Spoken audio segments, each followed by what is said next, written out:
The conflict between Israel and Iran reached a boiling point. Tonight I can report to the world that the strikes were a spectacular military success. It sent the world into a state of war. But if this is another United States of America mishap in the Middle East, then we'll all look, and so many people will have been on the wrong side of history yet again. I'm traveling to the most Persian place in America to find out how this complex crisis is being perceived.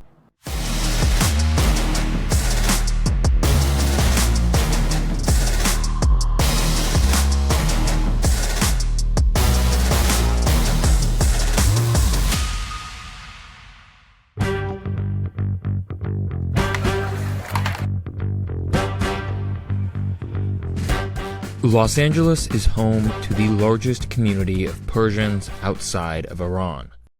After the Islamic Revolution in Iran in 1979, thousands moved to the United States, settling here and creating an area of LA now known as Tehran Angeles. Tensions in the Middle East right now are flaming up again. Israel has been launching missile strikes into Iran, bombing nuclear facilities, research, and weapons-making facilities. And despite a campaign promise to not get involved in any foreign wars, U.S. President Donald Trump has ordered the military to intervene in Iran, bombing a number of nuclear enrichment and research facilities. This seems to break a major campaign promise for the Trump administration, and it has divided American conservatives. But I'm here in LA right now, where the largest population of Iranians live outside of Iran. I want to talk to members of the Iranian diaspora and get a sense from them how they feel about America intervening and using military in Iran and what they hope for the future of their country. Tonight I can report to the world that the strikes were a spectacular military success. Iran's key nuclear enrichment facilities have been completely and totally obliterated. I'm meeting with a group of activists, journalists, and members of the Constitutional Party of Iran. The Constitution Party of Iran, or CPI, is an Iranian political party advocating for a return to a constitutional monarchy.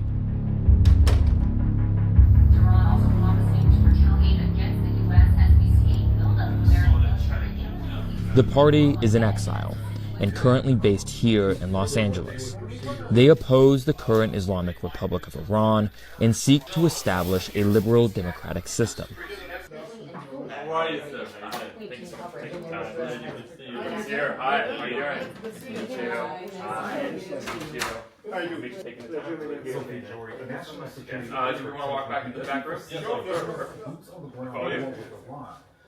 My name is Arash Razi. I'm Central Member of Constitutional Party of Iran and elect protest organizer. I'm one of the organizers for the big demonstration in all LA and all United States and all the world. And CPI always try for almost last 31 years. We are organized for big demonstration for everything. So I'm over 32 years, I'm a member of the CPI. And what led you to get involved with the Constitutional Party? Technically, whatever is happening in Iran, with a lot of execution, with a lot of people they were under torture, a lot of young people and a lot of old people which they were executing every day, different religion, different people. They were rising and they were killing. The majority of Persians who live in LA are against the current Iranian government. They say they would like to see a return to Iran pre-1979. Some see the current hostility between Israel and Iran as a catalyst for regime change. Well, my story is a little bit different because I wasn't born in a political family. We left Iran as a family in 1994 because of the religion reasons. I was 16 when we left the country. We went to Turkey. We left the country illegally because we couldn't obtain passports. So in Turkey, we lived for 2 years to get documents ready through immigration to come to United States. We look at it as Iran as an occupied country. And that's why we need to get rid of it. And that's why how I got involved in the politics. And in my entire life, my biggest goal, my biggest dream is to see my beautiful country free one day. So I'm curious, a lot has changed, at least, I think, how Americans think of Iranians over the last couple of years. Different administrations have had different policies and different interactions with the country. How have your guys' feelings on Iran changed over the last few years? Whoever would like to answer. I think before Islamic Revolution, United States and Iran, they were the best allies in Middle East, and we had very good relationship. Many of our countries' bureaucratic system still is American. We had 50,000 U.S. academicians in Iran back in 1970s. Our army, our security, and we had a great economic ties with the U.S. In the Middle East, we were the first country that we had Tehran-New York direct flight, for example. And we had a very strong economic ties. Iran and the United States. United States was Iran's actually first trade partner. How does it feel watching these military strikes being carried out on Iran, your home country, by Israel and by the United States? To my opinion, it is not to attack people of Iran. It is attacking the Islamic Republic. It's very heartbreaking. It's tragic to see that. But in my own opinion, they are not attacking Iran or Iranian nation. They are attacking Islamic Republic. And there is any regime change could happen, which we are looking for and we are praying for. It's a very bad feeling to see that your country that you love and you're so patriot to it is bombed. Do you guys believe President Trump's claim that Iran had restarted its nuclear weapon program and was close to a bomb? If they didn't need the nuclear bomb, why they had a 60% enrichment on uranium? No other country, without the nuclear powers, nuclear bombs, they don't need that type of enrichment on the uranium.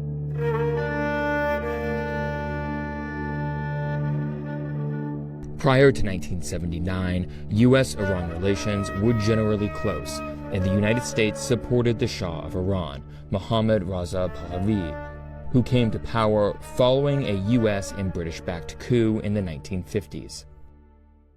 Rich, like you are. You're the richest one here. You should get to know people. That's what it is. That's what it's about.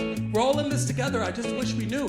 Being half black, half Persian, it's exhausting. It's like a full-time job. I do a full-time. Every day I wake up, I have to protest. Since I was born, I just wake up protesting. I wake up with a protest sign. Black lives matter. Persian lives matter. Jewish lives matter.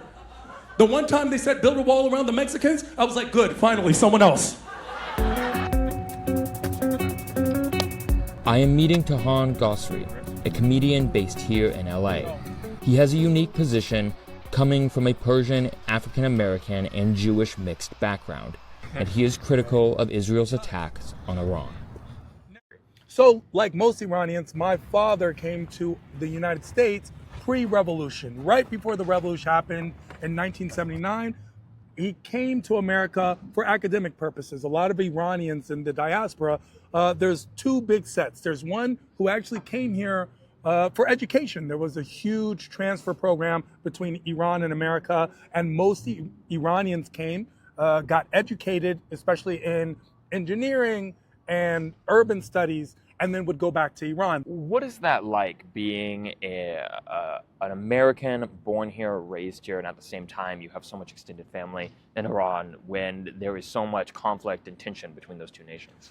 Iran always somehow manages to find its way into the news. And as an half Iranian, half black person, I sit and watch the news in a very interesting way. I'm always like, please don't be black. Please don't be black. Please don't be Iranian. Please don't be Iranian. Please don't be Middle Eastern. Please don't be Middle Eastern. Because it seems to always affect me, especially with the name like Tehran.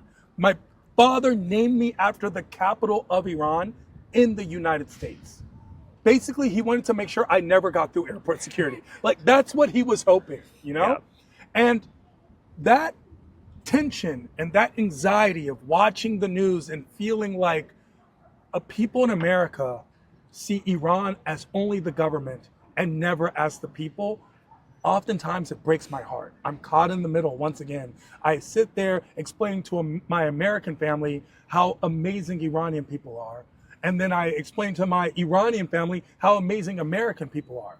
Sounds like you're saying the U.S. government has a vested interest in making sure that we view Iranians as other, as less than, as the enemy. It does. It really does. The American government has an agenda to paint that picture of Iran and the people, even though it really pertains to simply Iran and the government. And as we can see around the world, a government is not its people. The United States has a complex relationship with Iran. There is genuine concern over its nuclear program that has led to a long history of sanctions and diplomatic tensions between the two countries. How did we get to this point right now? Everyone points the finger at President Trump, but there's a lot of Trumps in power right now. There's a Trump in Iran, there's a Trump in Israel, there's a Trump in the United States.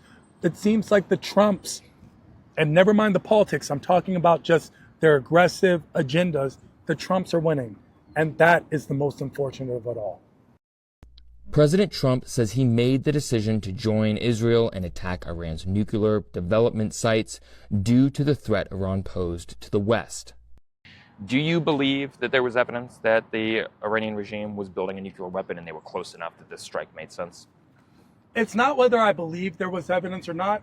There was little to no evidence of an Iran nuclear program that was developing bombs. Now, when I say that, it's because of the IAEA and, of course, U.S. intelligence, Tulsi Gabbard.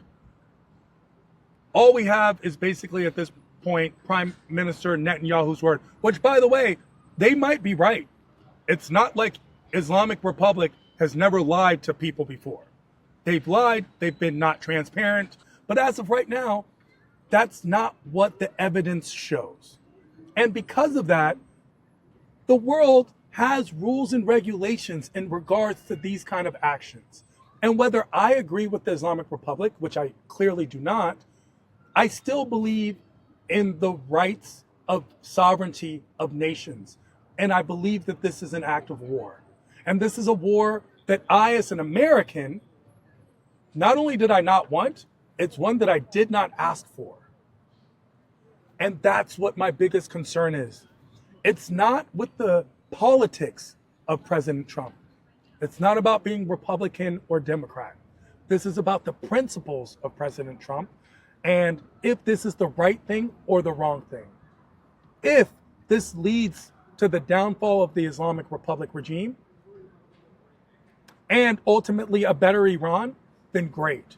But if this is another United States of America mishap in the Middle East, then we'll all look, and so many people will have been on the wrong side of history yet again. Do you mind if I ask, how old are you? It's not like I look at Iraq as the democratic haven of the Middle East right now. It's not like I look at Afghanistan and think, wow, America bombed them into freedom. That war was so good for that country. Instead of taking one step forward or 2 steps forward, it took 5 steps backwards. I would argue that Afghanistan is a much worse country today than it was before the war. Well, I do not want that to happen to Iran. I do not want that to happen to the people of Iran. And I do not want that to happen to me. There is a lot of criticism about the timing of Israel's initial attack on Iran. I think I think that Israel made the decision to bomb Iran now because it could. I think Israel made this decision because it is overshadowing things that are going on between Israel and Palestine, where hostages are taken and not returned, which is an atrocity, and then people in places like Gaza are being disseminated. I think that Israel also knew that the Iran nuclear talk that was going to happen could create a relationship between Iran and America that they did not want to happen. And when I say Israel, I mean the Netanyahu regime. In Farsi, we have a saying, کسی که خواب هست میشه بیدار کرد. و کسی که خودشو میزنه به خواب هیچ وقت بیدار نمیشه. Which means someone who's asleep can be woken up, but someone who pretends to be asleep can never be woken. Right now, there's a lot of people in this world and a lot of governments who are pretending to be asleep. I need the people to wake up.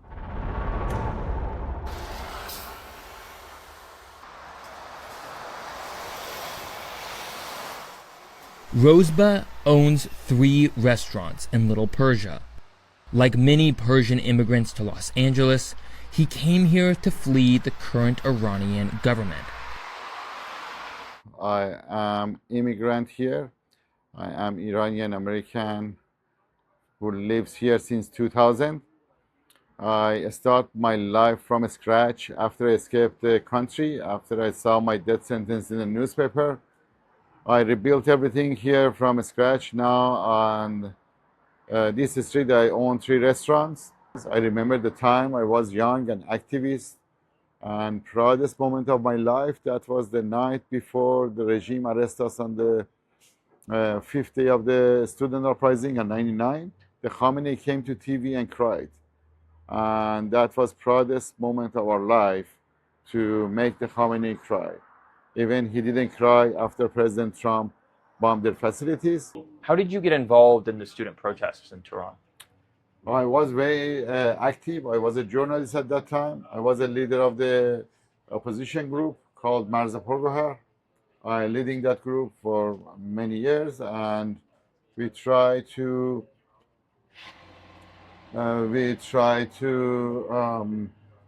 make some fundamental changes in system, bring the secular republic in Iran. But unfortunately, we couldn't make it that. We didn't succeed. And they cracked on us. They arrested me and 12 other members of my organization at my home. They broke my door. They shut the door and arrested us. They took us to the jail. So they tortured us. And then I escaped the country when I see my death sentence in the newspaper. And after that, Ayatollah issued a fatwa for me and this and that. So my life was not really easy. There was lots of the challenges. But how do you feel seeing Israel and the US starting to bomb Iran? They want to overthrow this regime with the bomb. I don't think that's going to have a good result and happy ending for anyone. If the Khamenei is staying in the power, they're going to become a more dark dictatorship. They're going to kill more dissidents. If the Khamenei is not going to in the power, the regime going to be overthrown. We're going to facing another Iraq or Afghanistan. So instead of the Iran, so we are not facing anything good for the region. It's not going to be good for any of Iran neighbors. It's not going to be good for any part of the greater Persian Gulf region. Rosba was wanted by the authorities in Iran for his activism. He was arrested and tortured for months. He was released but sentenced to execution and escaped the country before the sentence could be carried out. This is the Here we go. execution list. Wow. I don't know if you can read it or not. Execution does it for say? 4 people of the uprising and leaders. And your name's there. Yes. And this is the day I escaped the country, came to US. They print my name. The second leader of the uprising escaped the country, went to the US. That was on a state newspaper. I am back in DC to speak with Senna Azulli, who is a highly regarded professor of Middle East politics. I think that as the Prime Minister of Israel, he did not want to be remembered in history as someone who October 7 happened under his watch. This is why you're seeing that Israeli foreign policy has become very aggressive in the past 2 years. What's happening in Gaza, the death toll on the civilians, but it didn't stop there. He took the war to southern Lebanon, into Syria, and now it has been expanded to Iran. I think that he's mostly doing this for his political survival, so that his premiership does not end, which means that, when that day arrives, he has to face investigations, he has to face his trials in the Israeli judiciary system. So he likes to stay in power as long as he can. The war on Iran, the 12-day war with Iran, is an extension of that war. I also think that Prime Minister of Israel attacked Iran because he wanted to undermine diplomacy and nuclear talks between the United States and Iran. He did it when he had a guess, or he had predicted that there will be a potential deal between Iran and the US. And similar to what he had done before in undermining the nuclear talks between Iran and the US under Obama, under President Biden, he tried to make sure that there cannot be a kind of reconciliation between Iran and the United States. Iran's foreign minister has said that if Donald Trump wants a nuclear deal with Iran, then he needs to change how he deals with the country. President Trump has said that he would absolutely consider bombing Iran again. I think that it has his actions and kind of his madman approach to politics, or angry man approach to politics, has destabilized the region. Because Israel feels that it has a free hand in doing whatever it wants, which has encouraged the Israelis to have a more assertive foreign policy. And I think that they are taking advantage of it without any limitations. And as a consequence, it has made the region more belligerent. It has Trump's foreign policy. In Trump won his first term in office, it unshackled the Iranian nuclear program, which was, restrained under the JCPOA, the Joint Comprehensive Plan of Action. Well, I think in the past 50 years, we see that Israel has increased its influence in American politics to a great extent. And that has become at the cost of Iran's relations with the United States, even during the Shah. Nowadays, it's even worse because Israelis are using Iran as a bogeyman of the region, as this perceived threat to their security.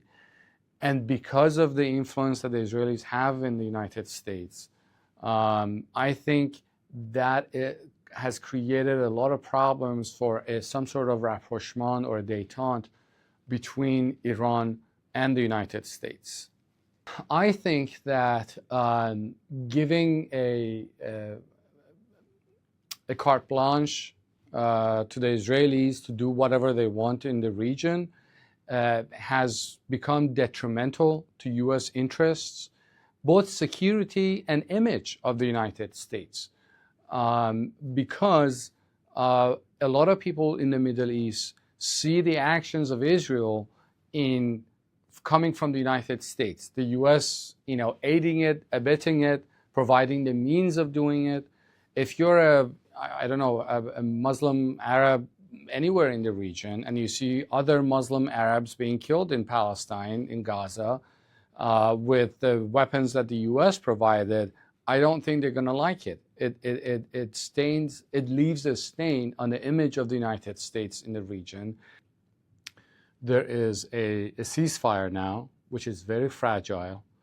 There are no, international backing. There is no international backing of the ceasefire.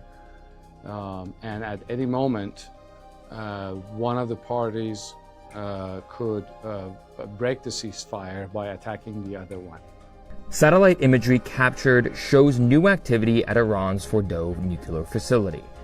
Meanwhile, the U.S. Senate has rejected a resolution that would prevent the United States President Donald Trump from using military action against Iran without congressional approval.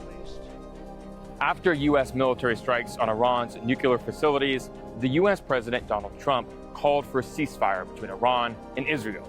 Both sides immediately violated that deal. But for now, the region seems to have settled into a fragile peace, leaving many Americans, Iranians, and Israelis wondering if the U.S. will be brought into another 25 years of conflict in the Middle East. For now, the only person who knows the answer to that question lives here at the White House.